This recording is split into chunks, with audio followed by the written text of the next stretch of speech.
Petang tu Ila dah mula gelisah. Takkanlah nak tumpang lagi malam ni dekat rumah orang. Ila cakap dekat Cik Wan, "Cik Wan, temankan kita orang untuk malam ni boleh tak?" "Tak payahlah, tidur sini dulu. Nanti kita sama-sama cari rumah lain. Mesti ada nanti," balas Cik Wan. Ila ikut je lah nasihat Cik Wan tu. Esoknya Ila sambung lagi MC. Nak cuti lagi pun rasa tak best. Dah berbulan cuti tanpa gaji sebelum ni. Cari punya cari, akhirnya jumpa juga rumah yang tak jauh dari blok Cik Wan ni. Rupanya Cik Wan kontak orang yang dah sewa rumah tu, tapi dia belum pindah masuk lagi.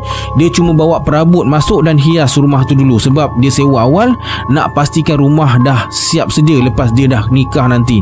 Jadi Ila diberi peluang untuk tinggal dekat situ sementara, beberapa bulan je sebelum orang tu pindah masuk balik. Ila setuju, janji boleh bayar sewa terus dekat dia. Walaupun Ila dah rugi deposit dan 2 bulan kos sewa rumah dekat Seri Kembangan tu, Ila rasa lebih selamat macam ni. Takkanlah nak tinggal lagi dekat rumah lama dalam keadaan takut kan. Ila fikir mungkin dia tak nampak apa-apa, tapi anak-anak kesian pula dekat dia orang. Rugi duit tak apalah, demi anak-anak Ila sanggup. Petang tu Ila dengan anak-anak balik ke Seri Kembangan, nak kemas dan ambil semua barang untuk pindah terus. Sampai sana Ila terus naik rumah tanpa matikan enjin kereta. Si adik masih lena dekat baby seat dia. Fawaz dan Bella pula sibuk tolong Ila angkat barang, tapi sebenarnya diorang dah mula nampak sesuatu, cuma masing-masing tak nak bagi tu Ila. Mungkin sebab takut sangat kot masa tu. Tak lama lepas tu Ila turun bawah, kejutkan si adik dari baby seat. Ila tak nak apa-apalah jadi kalau dia sorang-sorang dalam kereta tu. Ila pimpin adik naik ke atas sambil botol susu masih melekat dekat mulut dia. Mata pun mamai lagi.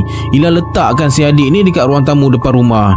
Bella dengan Fawaz tengah tergesa-gesa angkut barang-barang turun kereta. Bella tengah angkat bekas besar berisi sabun serbuk yang Ila dah siap masukkan dalam tupperware. Tiba-tiba Bella menjerit, "Aduh, pedih ibu, pedih!" Bila dengar rintihan Bella tu, Ila terus berlari turun ke bawah dapatkan Bella. "Kenapa ni Bella?"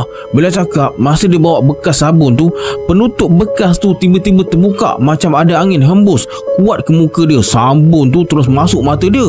Dah gurau kasar namanya ni, yang kena pula anak aku, dasar hantu laknat. Ila terus ambil bekas air besar dari but kereta, beranikan diri naik atas mula nak isi air dekat sinki dapur. Kali ni lain, berbeza dengan pertama kali. Ila masuk rumah ni, jantung Ila berdegup 3 kali ganda lebih laju.